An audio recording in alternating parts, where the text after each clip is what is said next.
Hello, my name's Corey Rogie, and I'm one of the service techs here at GI Sportz in Fort Wayne, Indiana. Today we're going to be going over our newest marker, the Empire SYX. I'm going to just do a brief unboxing, and we're also going to go over the disassembly, reassembly, and just some basic maintenance for this particular marker.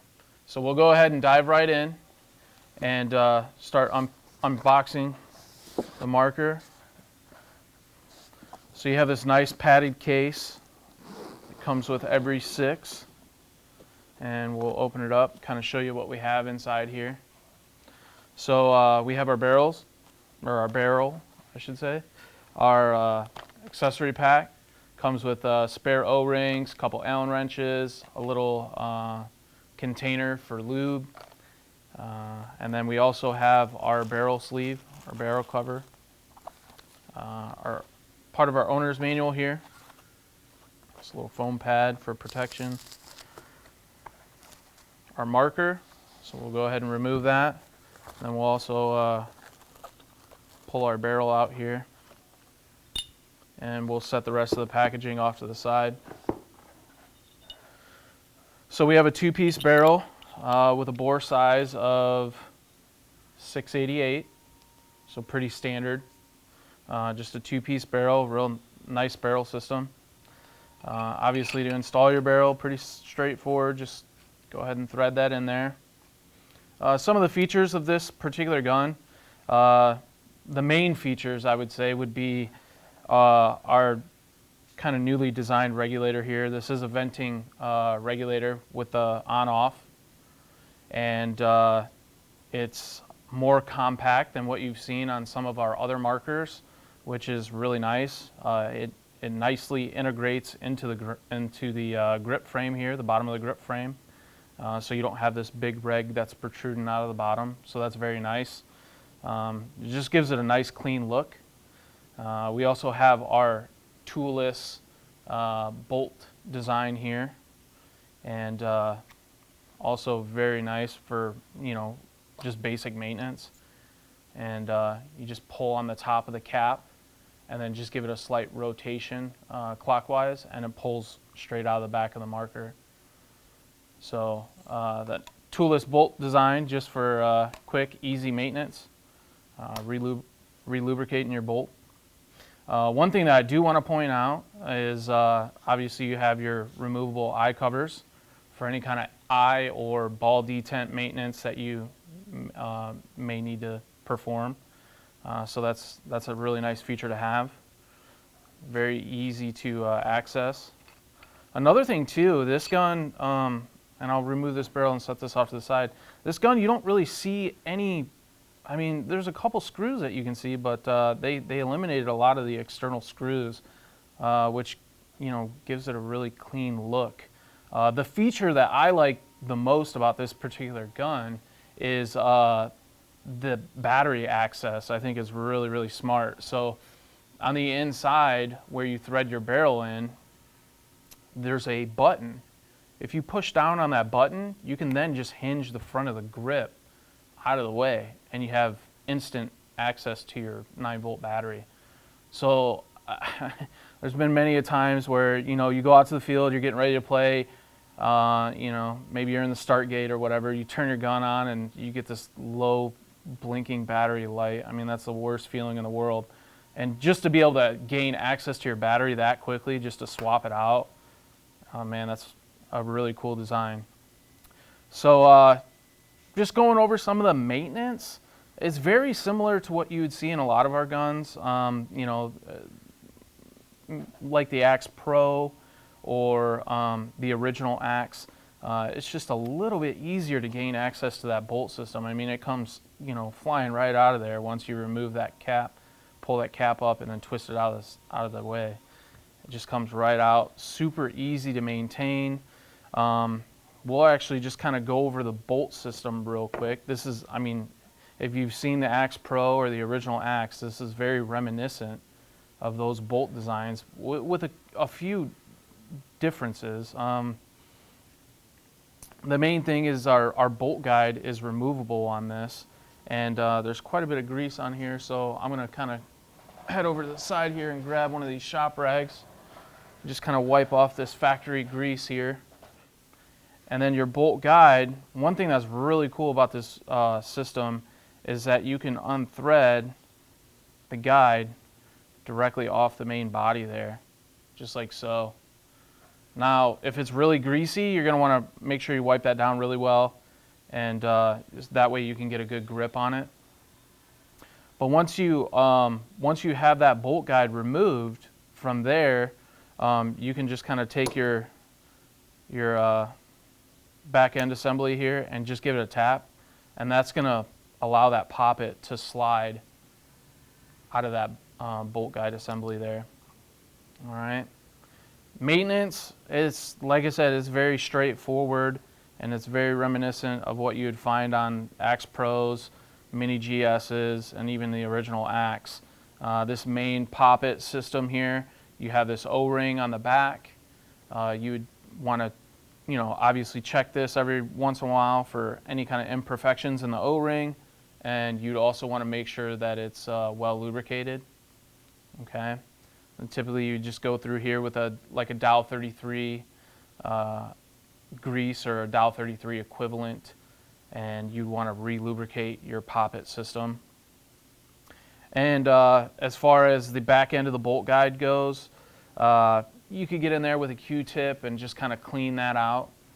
Make sure there's no paint, dirt, debris, anything like that in that system there. Just clean it out really well with a Q-tip. And then once you have your poppet re-lubricated, you just drop it in. Obviously the spring end down first. You drop that into place. And I usually just push it down in there, make sure it springs back. And then from there you would take the front end of your bolt guide and thread that back into place. And you're just going to make sure you get it nice and snug by hand. You don't have to, you don't have to really wrench on this super tight. Just nice and hand tight is sufficient. And then from there, you would also want to apply a little bit of grease to these O-rings that are on the bolt guide. Once you put a little bit of grease on there, you don't want to go, you don't want to overload it with grease. Just a real thin coat. Make sure there's a little bit of grease on both sides of the O-ring, and then wipe off any excess. You don't have to squeeze a whole tube of grease in there. So, yeah, don't over grease it or you're going to have some issues. And then from there, same thing with our main bolt here. I will point out that you have your bolt spring, and this is obviously what returns your bolt after a shot has been fired. It is directional, just like on a lot of the original guns like the Axe and the Axe Pro. So if you flip the spring one direction, it'll just slide right on there, and there's really no friction. If you flip it around and then put it back onto the bolt, you should be able to force it down a little bit and hear an audible click. It's very subtle, but it's definitely there. And when you get that audible click, that's going to indicate that obviously you have the bolt spring put back onto the bolt in the correct orientation. All right. So once you have your bolt guide all lubed up and your bolt, you have these two O-rings on the outside. You want to grease those fairly well. Like I said, don't overdo it, but just a nice thin coat around those O-rings. And then slide that whole assembly back together. And that is the basic maintenance of your bolt system there. Really straightforward. If you get any leaks that, for example, come down the barrel or anything like that, obviously check your poppet O-rings, make sure that they're good and they're not chipped or got any dirt, debris embedded in the O-ring surface. And just make sure that your O-rings are in good condition. I mean, a lot of our customers will swap them out, every 3 to 6 months, or annually, depending on how often they play with their gun.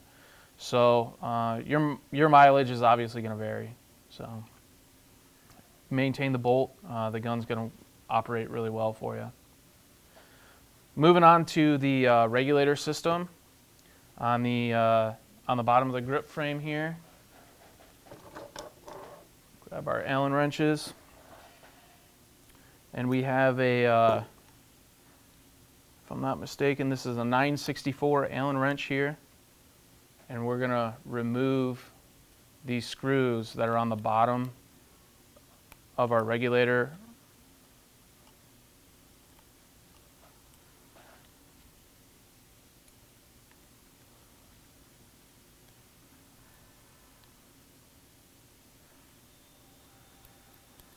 So once we remove those screws, you should just be able to pull on that regulator and get the whole regulator assembly out of the bottom of the grip.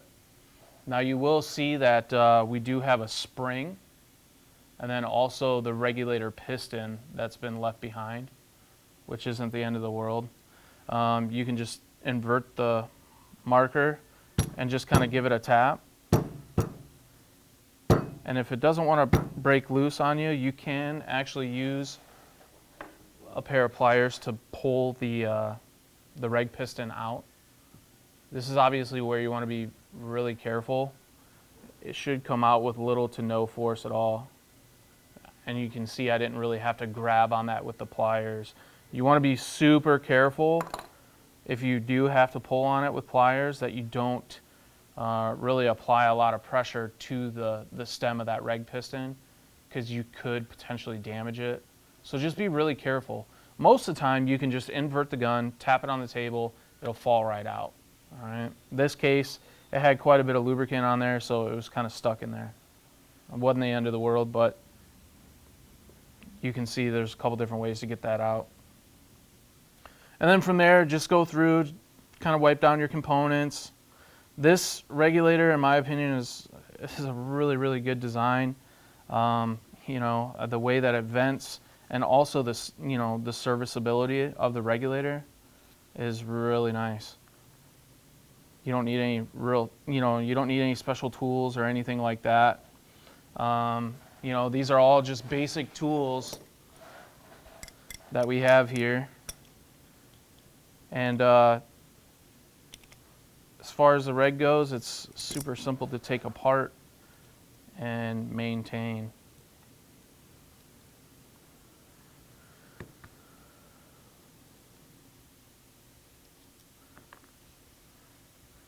So you can see our regulator assembly here. We have a reg piston, spring, the bottom housing here. There is an O-ring on the inside diameter of this piece, and then you also have O-rings that are on the outside here.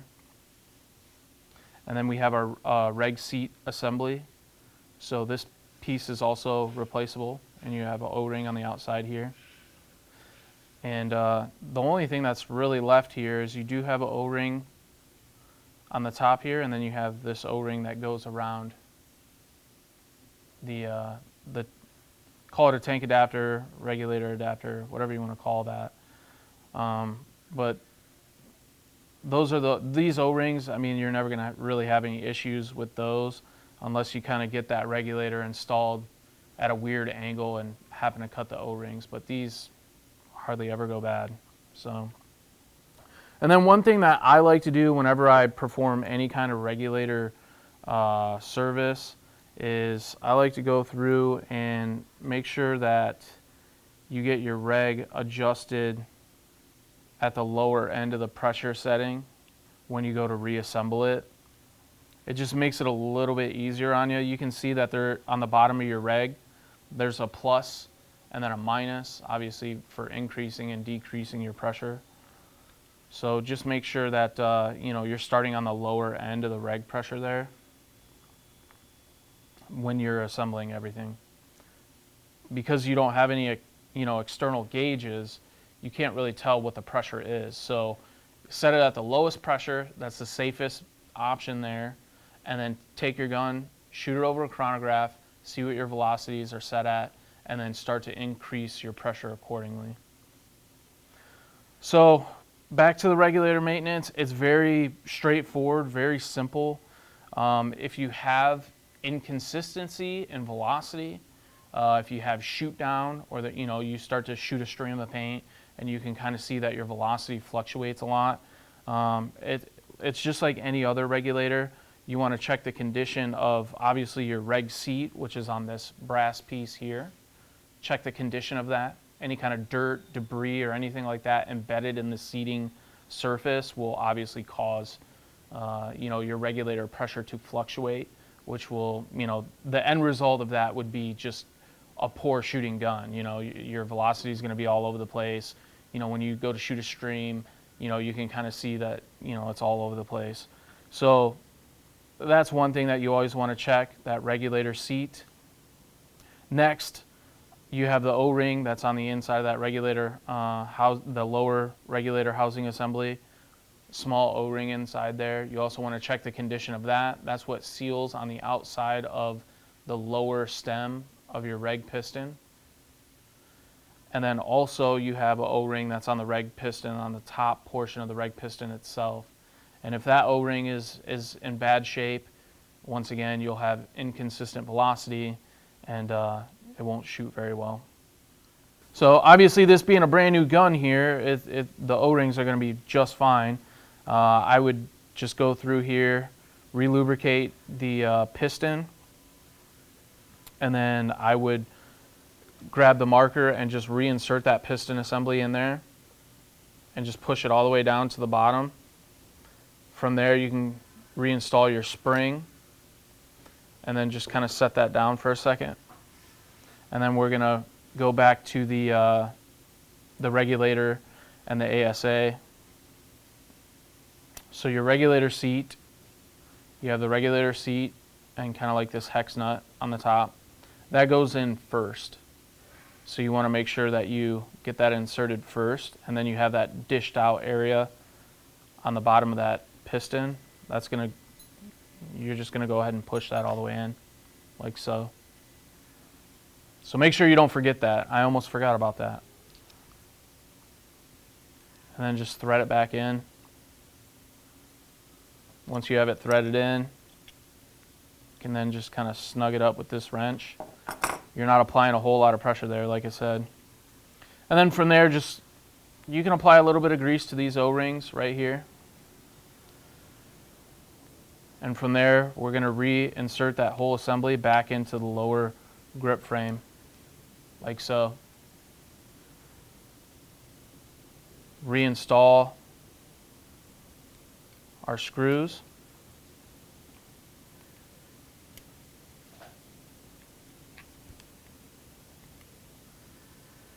And you do want to make sure these are fairly tight. Okay. And then one more time, I'm just going to go back and thread my regulator adjustment screw down or out. Like I said, you got a plus and a minus on the bottom side here. And you just want to make sure that you have it set to the lowest pressure possible before you go to air up your marker. We'll reinstall our bolt system. And when you're reinserting that bolt system, you do want to make sure that you're just not cramming that thing in there. You want to, you do have O-rings that have to get past that opening there. You don't want to just, shove it in there or slam it in there, because you run the risk of damaging those O-rings. So just kind of, you're going to apply a little bit of pressure, and then once you get it in place, give it that rotation, and then push down on your end cap there, and then just check to make sure it's seated properly. And then once you have it seated properly, you can install your air source. And when you first air it up, you could potentially get a leak. Why is that? Well, like I said, because we did our regulator maintenance, we're setting the regulator at the lowest pressure possible. So when you install your bottle, you're not going to get enough pressure going into the gun right away to seal up the system. So once you do that, you can go ahead and power it on and start to slowly increase your reg pressure until obviously the marker seals up on you. You don't get a leak anymore. And then you can fire your first shots. Now your first shots, they'll seem like they're really, really low, and they will be.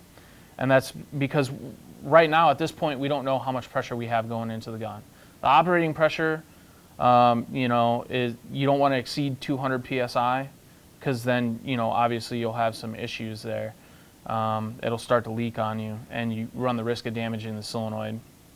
But without an external gauge, it's kind of hard to tell where your pressure's at. So that's why we recommend starting at the lowest setting and working your way up gradually.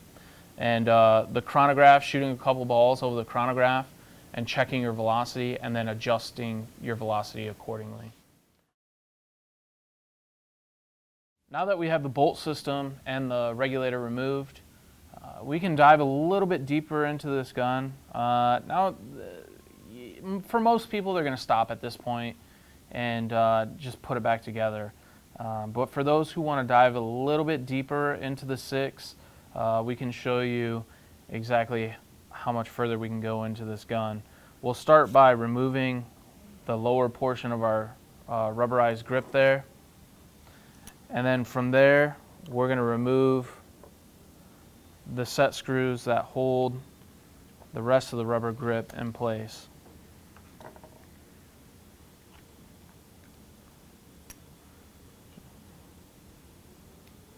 So we'll remove both sides first. Make sure you set those screws in a nice safe spot. And then from there, I like to work from the back end of the grip. And you'll be able to pull that grip panel completely off. And the one nice thing about these grips is it hides a lot of the mounting screws for the grip frame. So you have your rear frame screw, and then you have another screw up front here, which is hidden by this rubber grip, which we'll also remove. And we'll start by removing that battery cover. And like I said previously, you have this push button in the front. You just push down on that, and then your front grip, or battery cover if you will, hinges out of the way. We can then remove our battery, set that down. And once we have that removed, there is a small screw, and it's going to be kind of hard to see here, but we have this small screw on the inside that holds that grip to the bottom of the frame, and we'll remove that now. Now this particular screw is best removed with a Allen key that has a ball nose end to it. That way you can kind of get in there at that extreme angle and get it out of the way. From there, we'll remove our rubber grip for the front. Okay. And you can see that they have that little window in there for the screen, and then your two push button contacts there. Set that off to the side for now. And you can see now that we have the grips removed, you can see a lot of these screws start to come into focus. That was one cool design feature I thought, was hiding a lot of those screws with the rubber grip. All right. From there, we can separate the body and the lower grip frame. And I'll do that right now. These screws here are a 3/32 Allen key to remove these screws for the grip frame.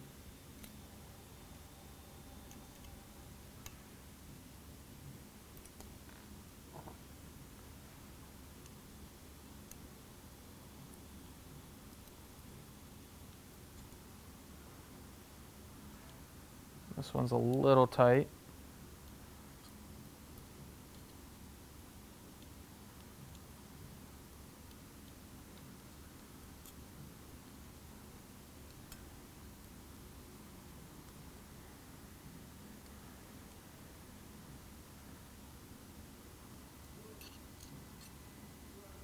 Okay. Now that we have both those screws removed, we still have to remove the screws on the left and right hand side. So we'll move on to those next. And this particular screw is a 5/64.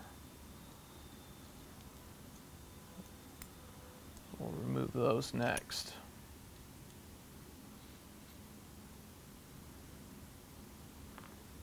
And once you have those removed, you should be able to split the top half of the receiver from the lower half of the receiver, or the body of the gun, if you will. You really don't have much left here. You know, this internal gas line system runs all the way up through the back end of the grip here. You have your trigger, which you can remove with that set screw right there. Really no need to ever remove the trigger unless, you know, maybe you took a shot right in the trigger itself. But to remove that, you're just going to use I'm pretty sure it's a 564. Yeah, 564. So it's just a pivot point. You'd remove that, get in there with a Q-tip, clean it out, so on and so forth. Okay. Same thing with the board. If you're looking at the foregrip board here, you can see that there is one screw that's right behind that push button for the battery door or front grip, and that's how you would remove your circuit board. Okay.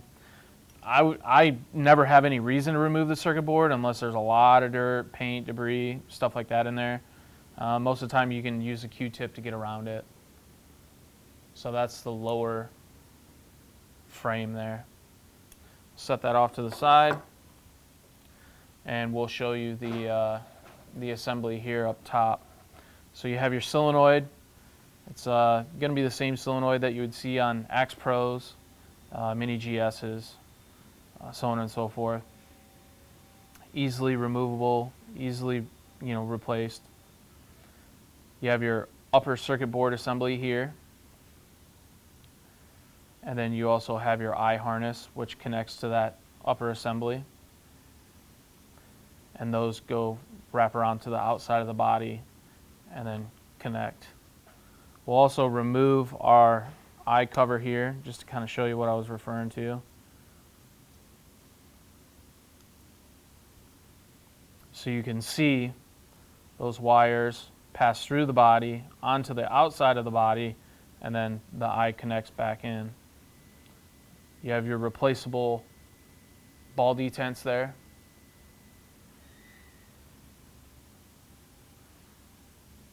And then you also have air transfer O-ring, which in reality you should never have to replace that O-ring unless you're constantly taking the body, you know, the upper body and the lower body, or the upper receiver, lower receiver apart. If you're splitting those, then obviously you might have to replace that O-ring, but that should ideally never go bad. So we'll go ahead and reinstall our eye cover here. And that's really all there is to this particular gun. Like I said, it's very reminiscent to some of the guns that we've had in the past. The upper board assembly is different. The way that they mount that solenoid is different. But a lot of the components are very similar. So we'll go ahead and start to put this back together, just piece by piece here. What's that? So we'll take the lower frame here and connect it to the body. And just kind of slide that together. You want to make sure that your screw hole lines up with the hole on the lower grip there. And then you're just going to push that together like so. We're going to start with these screws in the front.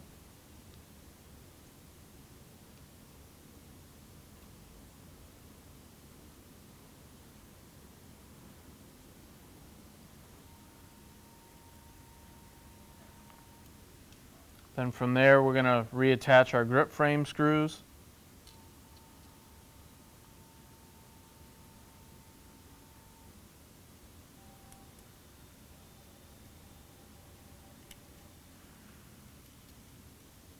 Like I said, it's nice to have a ball nose Allen key for this because it is kind of in a tight spot there, a little tricky to get into.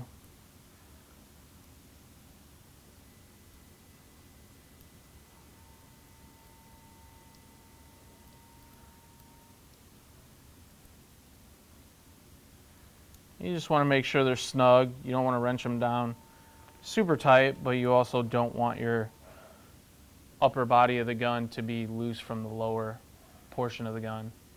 All right. And from there, we can reattach our rubber grips. I like to slide them on kind of at an angle here and then just tip them forward, just like that. All right. And you don't want to forget the screw that holds that in place.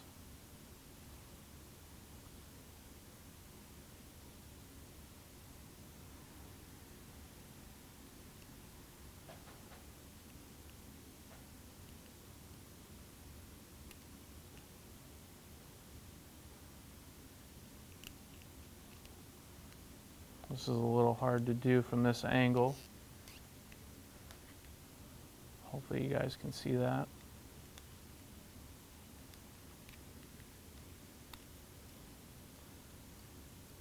You just want to make sure it's snug. Don't have to wrench that too tight. It's just going into that rubber grip. From there, we'll go ahead and reinstall the rear grip frames. Doesn't matter which side you start with. You can start with either side. Essentially what you're going to do is you're going to kind of, there's this rib here on the top. You're going to slide that up underneath the body of the gun or the receiver of the gun and then tip it into place. Reinstall your screw.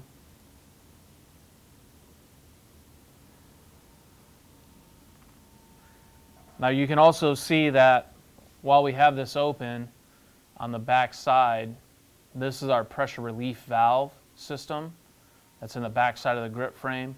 If you ever experience a leak coming out of the back side of the grip, especially at a very, very high rate, that's usually because your regulator is over pressurizing and it's actually bleeding out from this pressure relief valve. The reason that's there is it's to prevent you from damaging the solenoid and any other components on the gun. So if you ever get a leak from there, obviously, check your regulator. It may need some maintenance, but I just wanted to point that out. Go ahead and reinstall our other grip half here. Like I said, you're gonna tip that down underneath there and it should pop into place. We're going to reinstall our screw here. Once you have that reinstalled, you can slide your lower portion of the rubber grip back on and then just kind of go around and check it, make sure it's fitting real well. And then sometimes you'll see a little split here. You can kind of push that together and it'll help eliminate that. No matter what, there's always going to be a little bit of gap there, but it shouldn't be split open like that. If it's split open and you can see the lower grip or lower receiver of the gun, that's no good. You can push that together. All right. From there, we can go through and reinstall our battery. Go ahead and give it like a single wrap there and then tuck it into the front of the grip.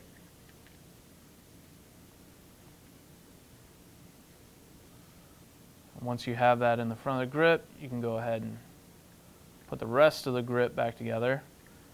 So you have this little hinge. That hinge interacts with the frame there. And then you just pretty much tilt it into place until you hear a click. All right. So one more time. Now you can see that that grip is finally reinstalled.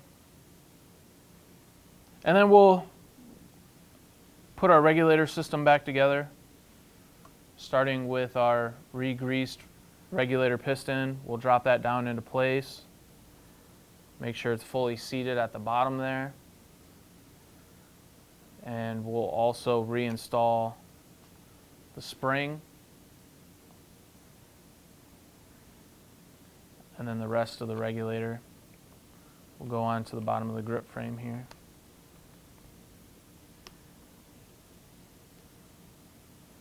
Reinstall our screws.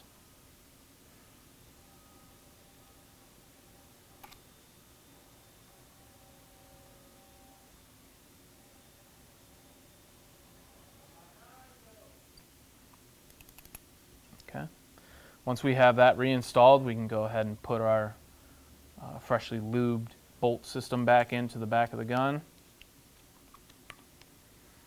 Go ahead and give it that rotation counterclockwise to lock it back into place, and then push down on the cap.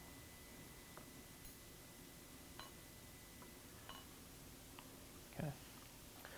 Now that we have the gun all reassembled, we can put some air to it and test it. Like I said, with the regulator being turned down at the lowest setting possible, when you first air it up, you might potentially get a slight leak, and that's just due to the not having enough pressure to seal up the system.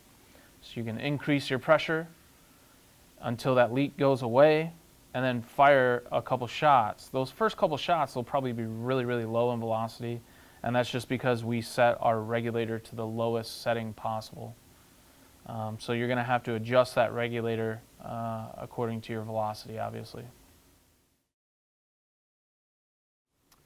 Now that we have the marker all reassembled, we're going to go through some of the settings and the programming of the gun itself, and kind of show you how to change things from, for example, your different rate of fire settings, different firing modes, so on and so forth. This is a pretty easy system to navigate, and it's very user friendly with this kind of 2-button design on the front grip here. So we're going to kind of come in here and get a little bit closer shot of the board when it's turned on, so you can kind of see what I'm doing with the buttons to cycle through the menu settings. Now we're going to turn the marker on. To turn the SYX on, you're going to push down on the lower button, and you'll see the boot up menu. Once the marker is on, you're going to see a couple different things displayed here. On the top there, you're going to see the firing mode that you're in.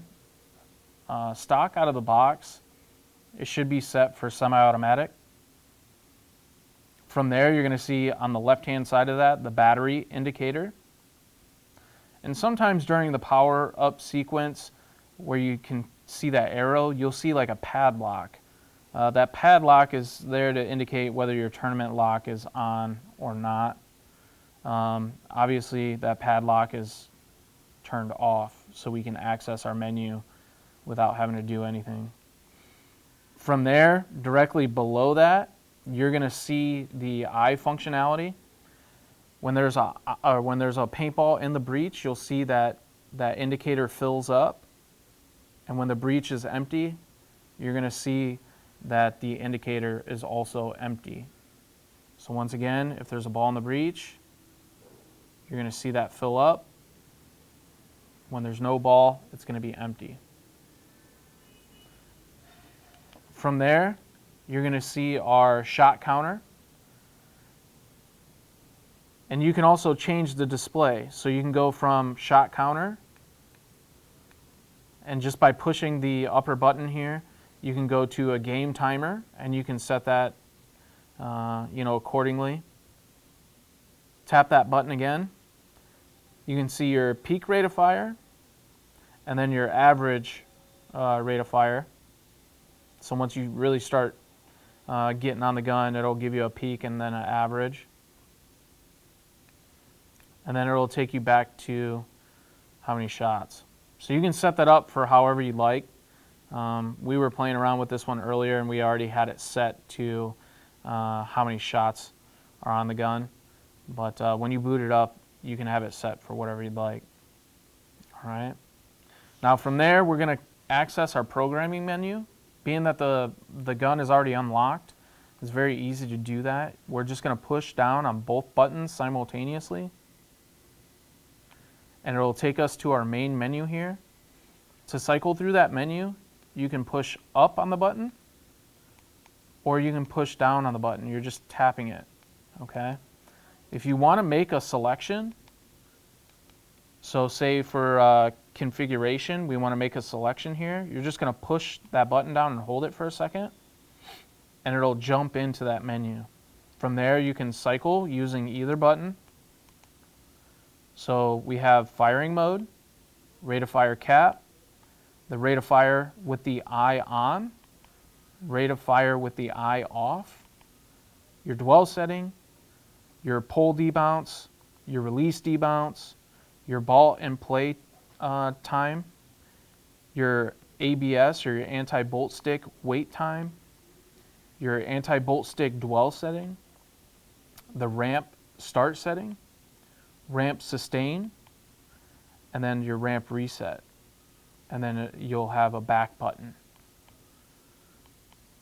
So, for example, we want to change the firing mode. We'll go to the firing mode selection by cycling through the menu. We'll reach our firing mode option.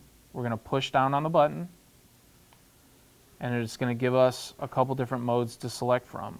We have semi-automatic, Millennium mode, we have PSP-R, PSP-B, auto, burst, ramp, and then back to semi. So, for example, we want to go to just a ramp setting. We're at the ramp setting. We're going to push and hold that lower button down, and it will select that setting. So if we were to back out, we'll back out of our menu here. You can see at the top of the board, or at the top of the screen here, I should say, you have your ramp setting saved. Now if you were to turn the marker off and turn it back on, you're still going to be saved for that configuration.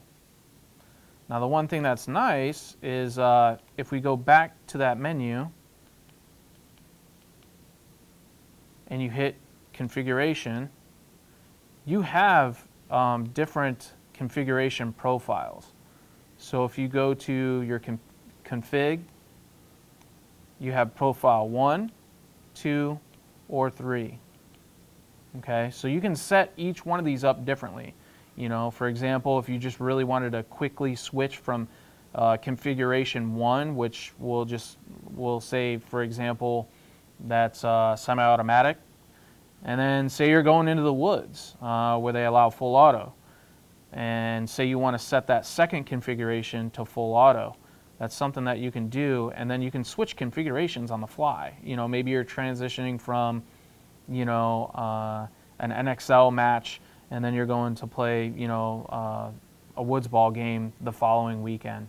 You can easily switch between any of these three configurations, and you can change the profile in each one of these configurations accordingly. So for example, we'll go to config 2, and this is configuration 2. Say we want to set this up for, we'll just set this up for semi-automatic. So we go to firing mode. We're going to enter that, and say we want to set it up for auto, because we're going to go play woods ball on the weekend. We're going to go ahead and make that selection. Once you make that selection, we'll go ahead and back out.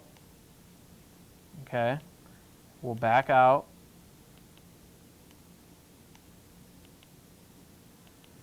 Exit. And now we're in that configuration number 2 setting, which is full auto, what we set it for. So once you have your configuration set up, it's easy to switch back and forth between them. We'll go ahead and enter that menu again. We'll go back to config. We'll switch it. So now we want to go back. We want to go back to our ramping. We're going to go back to that config 2, or config 1, I'm sorry. We're going to enter that. Now we're back. You can see we're back at the first configuration setting. And we'll go back. We'll exit. And now you can see we're back at the ramp setting. So that is one really cool feature about the SYX. And you also have this feature on, obviously, the Axe Pro. But to be able to set up those configurations the way that you want and then access them very easily makes this gun really user-friendly.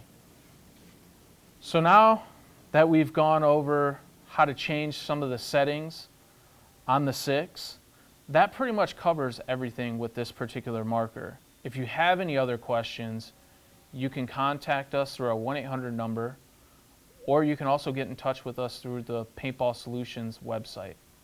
Thank you.